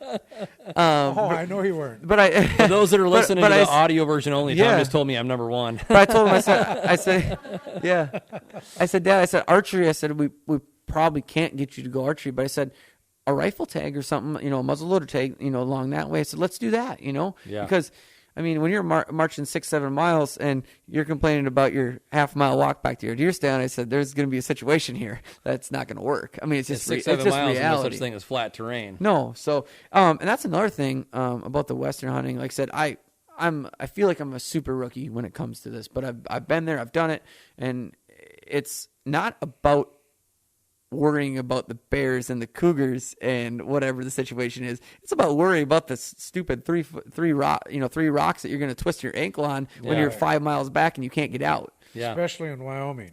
Yeah. Oh man, that whole country is rocks. Yeah, it's nuts. So, I applaud anybody who goes out there and does it, because I get a lot of people saying, why don't you, like I say, why don't you just go buy a rifle tag and get it over with and do this and that? So you don't understand. I said, this is my goal. It's my vision. Yeah. So, but yeah, elk season is my new looking forward to, and my wife hasn't yelled at me yet about watching all the elk videos and calling. And I call them cows, and actually they're not my cows; they're my neighbor's cows. But man, when you blow the elk call, and them cows are, man, they come right over. They rip that bugle. Yeah, and they come right over. It's great, man. They're That's like, what awesome. happened? The neighbors are probably like, "What's that sound?" Yeah, exactly. No, so I love the elk thing, man. It's I put in for a Wyoming elk tag this fall. So we got it. Kind of sucks. I have to wait till May 20th to find out. See if you get drawn. If I get drawn, but it sounds like the odds are pretty decent for an archery tag in that area. So what area are you at? We'll be 67, 68, and 69. Okay. The tag's good for. So I have a friend out there that I met on New Year's. He actually came to my wedding, and it was kind of one of those deals where you figure out, oh, this is a good guy. I like this guy. Well, we got chatting, and he's like, well, you hunt elk, right? And I said, well, yeah, poorly, of course. He's like, well, why don't you come out here? And I said, well, I get drawn, So I told him, I said, all right, well, I'll put in for a tag. So he goes, Where well, does he live? He's in the Du Bois area. Oh, okay. Yep. So he's like, I know where they're at. I don't really archery hunt that much, and I'll take off work and put you on them. And I said, okay. He goes, I can promise you will see elk. I can't promise a shot. And I said, you don't have to tell me that story, Right. So, yeah. I find myself in the mountains, and TK, I know that you agree with this because we've talked about it, but Mitch, maybe you can attest to it too. But you get out there and you get a few miles back in, and I find myself just stopping and taking it in. It's unbelievably gorgeous out there. Yeah. Just when you're seeing all this stuff that has never had motorized anything in it, because it's just God's green earth out there, and it's just you and wild animals and the nature. It's just the most amazing experience ever. You feel real close to God in those situations. I just love it. I'm addicted to it. I got to tell you, Mitch, a few years back, Shane came to me and said, I'd like to get into hunting. I said, well, let's go hunting. Right. So his very first hunting trip took him out to Colorado With the elk whisperer. with the elk whisperer, and it was an archery trip. And we went up and down the big mountains over there, and this was his first time hunting. And so he's on an archery elk hunt. And for those of you that hunt, you know that a lot of people, maybe they'll start with I didn't know what I was getting squirrel myself hunting, into, by the way. Until we squirrel got there, I was hunting, like, what in the world? rabbit hunting, maybe turkey hunting, Start pheasant. small. Mainly everybody starts small. Yeah. Yeah. That's great. Yeah. At least, so he starts out with an archery elk hunt. And we were out there when they were having the bad fires out, and we were breathing smoke every day. And we were real close to We had where some it was bad weather, happening. too. And so he didn't get to harvest an elk that trip. But what he did see, and again, this is his first time hunting, I saw off in the distance, I saw a Sheriff's moose. And so I started grunting and cow-calling at it. It picked its head up, and he meandered his way over to us. And Can I tell this story, TK? yeah, you sure can. Yeah, I just want to, I want to put a little context in here. So we're at the basically the south end of this meadow, and there's a little mouth that goes back to a smaller meadow. So we're kind of at this mouth, and he's on one side, I'm on the other, and then we hear some ruckus on the side of the mountain out in front of us, and we both, even though we couldn't talk because we're a couple hundred yards apart, assumed it was an elk coming down off the mountain. It sounded like it, it was making noise coming down. And it turns out it was this Shiraz moose. So he sees this thing, and I didn't even realize he knew how to call a moose. He just starts doing this moose call, and he pulled this thing 500 yards across this meadow, and for about 20 minutes it walked in a circle between he and I. And at one point it got to where it was about 5 feet from me, and I was tucked in this little grove, put myself up against a tree. I'm like, if this thing runs at me, what am I going to do? It's the hump on his back was taller than my head, and I'm not Is short. this the moose from the intro? This is the moose from the intro. That's the video. Is that was when he called that moose in, and it was when it got real close to me. I put my phone back in my pocket, real subtle, because I'm like, I don't want this thing to see me playing paparazzi here. That's crazy. Yeah, it was pretty cool. That was pretty fun. It really was. I mean, It was a huge animal, huge. We have a picture of it. I don't know if She's Danny will be able to get it on the screen or not, but he was a beautiful Shiraz moose. Yes, he was. There are 3 subspecies. You got the Alaskan Yukon, the big monsters, and you got the Canadian moose, which is what we have in Minnesota. And then in Montana and Colorado, Wyoming, they have a Shiraz moose, which is the smallest of the subspecies. But we had an amazing representative of Shiraz moose. He was a big boy. And I pulled back. He was a big animal. I had him dead to rights. I pulled back on him a few times just to put my bead on him, see where I would shoot at him. He said to me later after we got connected, he was like, I was hoping you weren't going to shoot that thing because we don't have a moose tag. And I'm like, what? No, I don't have a moose tag. It was my first time out there hunting with you, but I wasn't ignorant of rules. Yeah. So it was pretty funny. That's crazy. That's a cool story, though. Yeah. was a good story. So racks and reels, how often do now you said you took a break until turkey season? Yeah, we'll fire up the turkey season a little bit every now and then. So You just did a video on fillets, though. I just like doing that stuff, man. I really do. I don't know. I just like doing that stuff because showing people what I know. And like you say, I think TK says too, it's like, hey, we're going to do what we know. And sometimes we don't do it right, kind of thing. So it's like, this is what I do. And this is how I butcher a quarter of an animal or take the backstraps out or do jerky or because when I do something of as far as a processing thing or cooking thing, you want to watch a video. Yeah. And I don't know. I just kind of like to share that stuff. I don't know. I guess the camera's always been in front of me as far as for the music thing and now the hunting thing. And I don't want to let it get anywhere where it kind of bogs me down as far as I need to produce content. I was doing it every week. And it was awesome. It was so much fun to like do it every week and to have that. I think because the COVID thing hit me as far as like, what am I going to do? Need something to so I structured yourself. that, every week. And I was on the radio station. It was produced every week too. And that kind of went away as far as that goes. Not for my reasoning or anything, just out of my hands. So I don't think I'll do it every week. But it'll be a couple times a month. Just, do it where people can still get the information and have fun with it. So it's nothing I expect to do any huge things with. It's just something for me to keep busy with. Do me, and it's fun. And but you're having guests and stuff in. I've listened to a few of the podcasts. Yep. I love to have guests in, and like I say, this guest is like, hey, I got this guy. He wants to talk about this. He knows everything about this.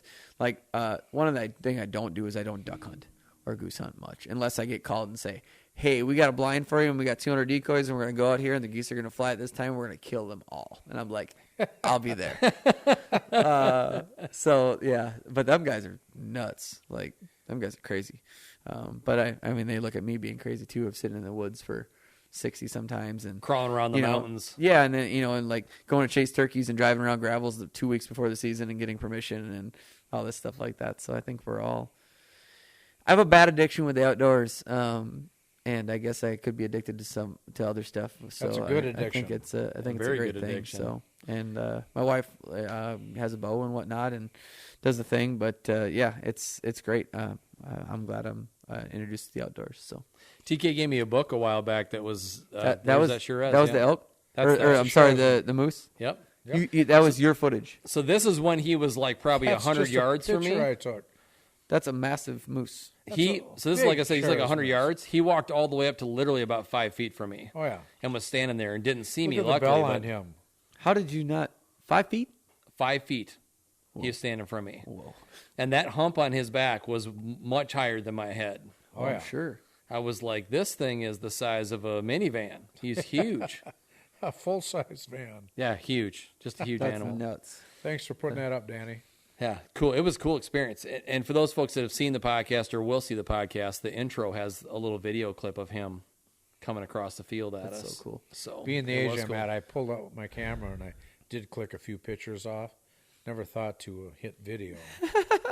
Oh, I had the video because he was Yeah. walking and you're making noise and he's making noise. And I'm like, I'm filming this. Yeah. It just, you never know what you're going to see.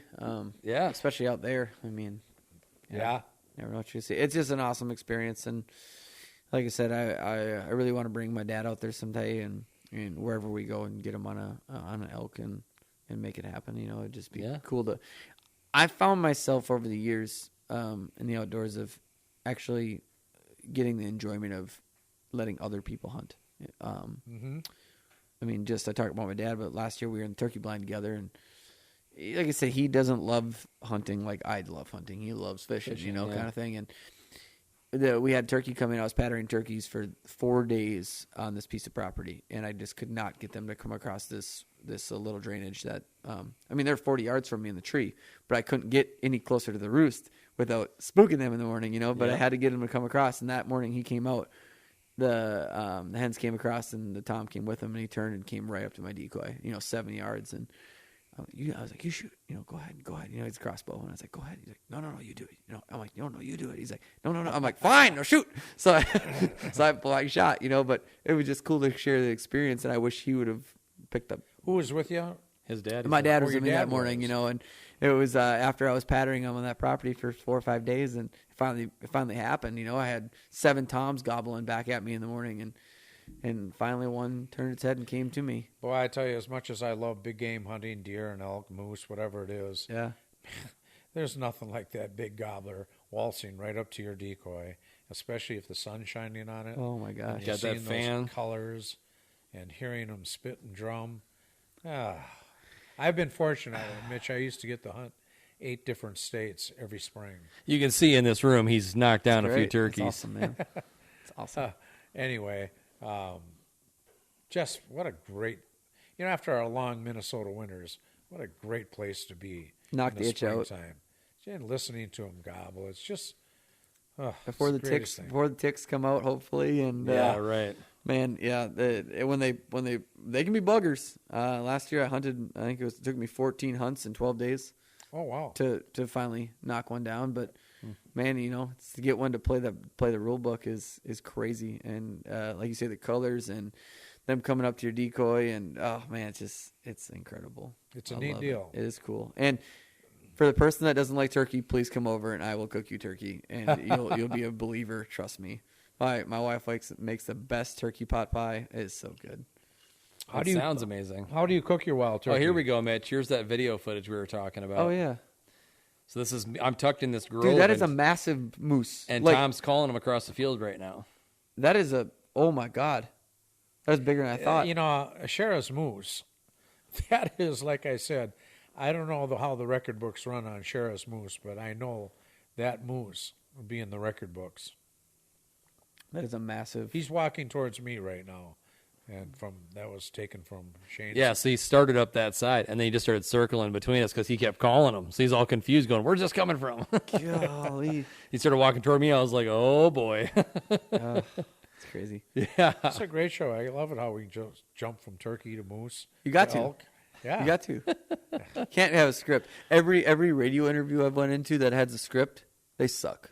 Yeah. And the ones that go, "Hey, how you doing? We're here to talk about mainly your album." But then, yeah, Here's Mitch with his face paint. dude, I've gotta have the face paint. I've had to run off of scripts before on television and radio. This is way more fun. Right. Yeah, we said right from the start when we put this thing together that it was going to be very free-form conversation because we wanted to get guys like you in Yeah. and just let you tell your stories, whatever it was. Just let you talk about it without feeling like, well, we're going to be up against the bumper here in 14 minutes and then we got to get a 2-minute and 20-second commercial in and blah, blah, blah. We're not going to do that. Right. Like we got to feed the beast and have a commercial break somewhere in there. Right. But for the most part, we just want it to be casual conversation. What could be better than drinking Coors Light, Jack Daniels, and talk about hunting and country music? I can't think anything. So tell us about this one, Mitch. When was this guy? That's a big deer. Nice. It was a good one. It was wide. It was a 3.5-year-old, and it was a good buck I patterned. It's a nice 8. He's not super big as far as inches wise goes. He's a nice spread on him. I think he was 20 or 19 and a half or something like that. Big body, I don't know. Across. I think so. Yeah. Minnesota? up by Park Rapids on our property, and You have property up in Park Rapids? my mom and dad do. Yeah. Nice. We have 130 acres up there. We bought when I was like 13 I was 10 years old, I think. So Must be rough. 18 years old. Yeah, it was great. I was just having a flashback. It's The very been great. first, I don't know where that set of horns is. It's maybe in here somewhere. First buck I ever killed was out of Park Rapids. kidding. Long Lake. Yeah. Yep. Yep. I couldn't begin to tell you the whole story about it, but I can't tell you how excited I was. That's the main thing. First buck I ever killed. It's the main thing. Yeah. But yeah, that buck was we went up opener, I think, or the week after opener. It was me, my cousin, and my dad that had been hunting there since I was a kid. Which I got a funny story with my cousin, a real short story later. But Yeah.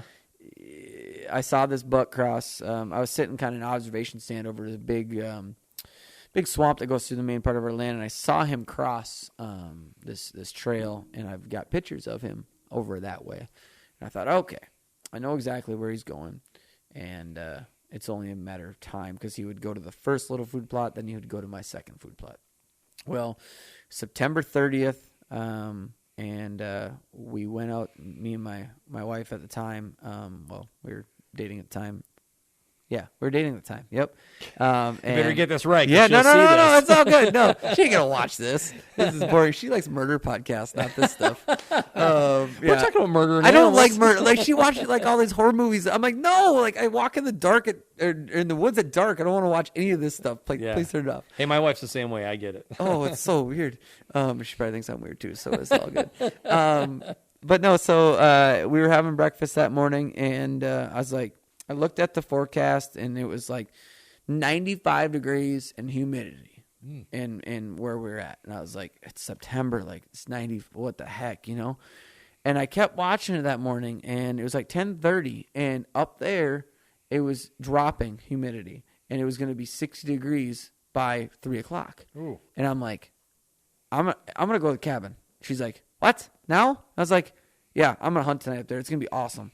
Got a cold front coming in. It's a cold front, and so I get up there, and it starts to rain, and I'm like, oh man, like this is a bust. Yeah. So it rained for like, I don't know, 20 minutes, and it stopped, and it was like 62 degrees. And I was like, Oh, wow. wow, this is crazy. And back home, it was still 90 degrees. And back home, Maple Lake? Maple Lake, so So 3 you hours. drove all the way up to Park Rapids? Yeah, for one night.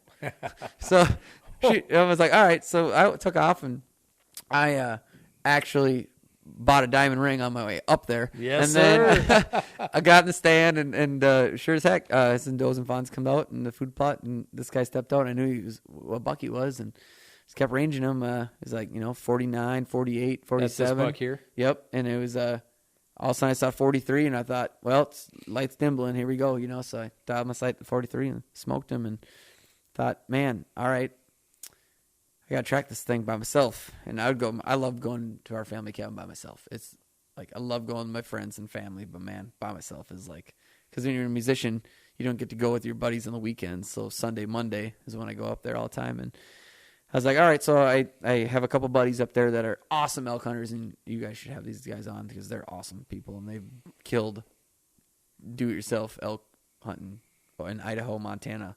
Awesome. But anyway. Yeah, we'll do that. I called Ryan up. I'm like, Ryan, I just smoked a nice buck. I found a little blood, but can you come over and help me? He came over about 45 minutes later, and Blood trailing's not easy.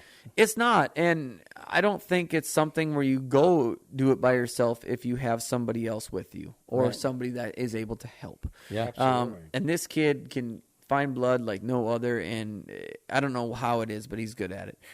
So we get out of the food plot into the brush where he went in, and the trail kind of wise off a little bit. And I'm like, all right, man, like, what do you think? Like, do you think he went right or left? And he's like, he went right. Look at this broken twig. I'm like, what? Like he sees the twig broken. Yeah. So sure as heck, he walks a couple more feet. He's like, yep, there's some more blood. There's some, and this and that. And it only went I think he only went 45 or 50 yards.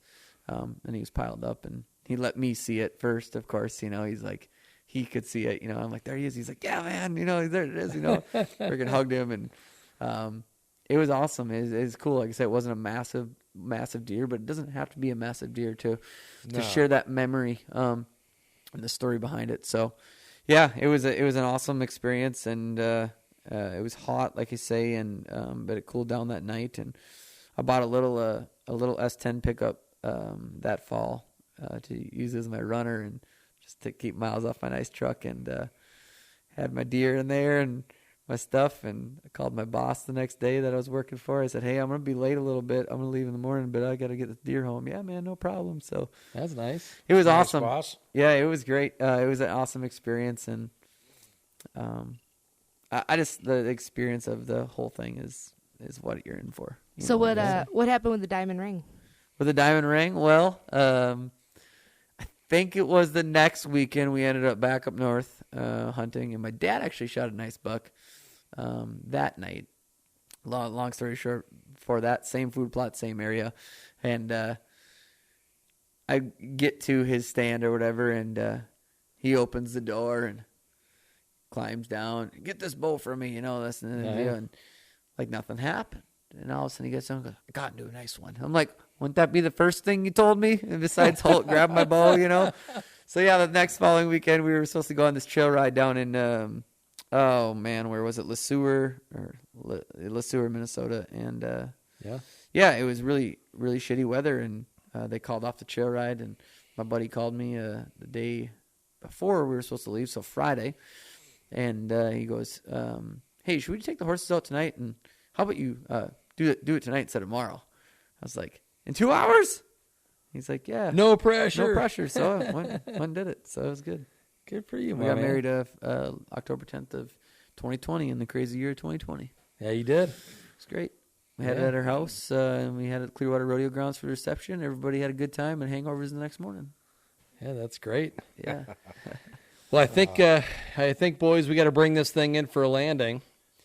And so before we let you get out of here, Mitch, Yeah. tell folks where they can find you. I mean, obviously Racks and Reels. Yeah, Racks and Reels is my podcast. As far as that goes, if you want to hear some outdoor information from a bunch of rookies, if you want to hear a bunch of rookie music, you can go to Mitch Gordon Music on Instagram, Mitch Gordon Band on Facebook, and MitchGordonBand.com. And yeah, I'll play in your shop. I'll play in your backyard. I'll play at your big country music festival, wherever you want me to play. I'll play some country music for you. So I appreciate you guys thinking of me and thinking I'm cool enough to be on the show. So Yeah, it's our honor to have you in, my man. it's awesome, man. Mitch, And, you know, if the stars align just right, maybe someday in the future we'll see you on the stage Yeah. at the Wee Fest. Yeah. Yeah, I was just going to say Absolutely. that.